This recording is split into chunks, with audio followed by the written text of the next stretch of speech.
السلام عليكم ورحمة الله وبركاته. ازيكم عاملين ايه؟ يا رب تكونوا جميعا بألف خير. وحشتوني جدا من اخر فيديو نزل لكم على القناة. النهاردة في مزرعة جميلة جدا، قلت لازم اصور الفلوج ده. هي مزرعة في الرياض. المزرعة ما شاء الله تبارك الله، دي زهور كركديه. المزرعة في الرياض، تقدري تدخلي تتفرجي على المزرعة، في جلسات هناك. ولو عجبك حاجة تشتريها من المزرعة، يعني مثلا أنا كان عاجبني زهور الكركديه وأخدت منهم. كمان عندهم الكرات جميل، ده الملفوف. الملفوف هناك أحجام مختلفة، تقدري تاخدي منهم وانتي طالعة بتحسبي اللي انتي أخدتيه.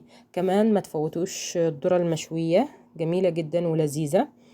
بصراحة كانت تجربة حلوة. انتوا عارفين جو الشتاء داخل، فالأماكن دي جميلة جدا كتغيير.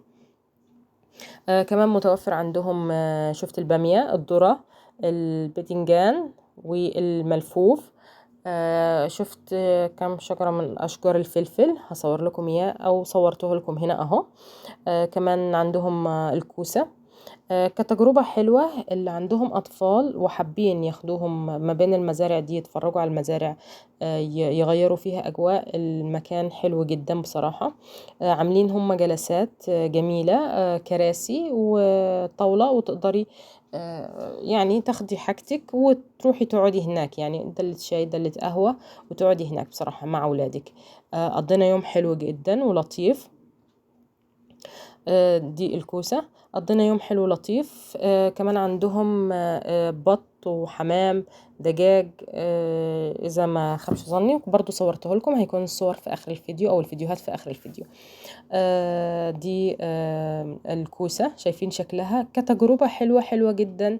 للأطفال ان هم يروحوا، بتنقي اللي انت عايزاه مثلا، او بتاخدي اللي انت عايزاه وبتحاسبي عليه بره وانت طالعه.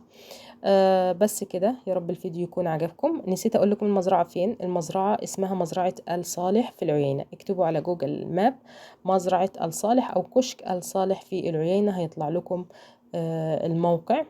بصراحة كانت تجربة جميلة جدا، ربنا يبارك لصاحبه بصراحة في المكان ويجزاه ألف خير. يعني بتروحوا وتنبسطوا وتتفرجي وبتشتري، يعني ما شاء الله تبارك الله.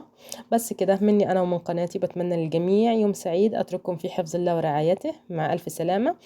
باي باي.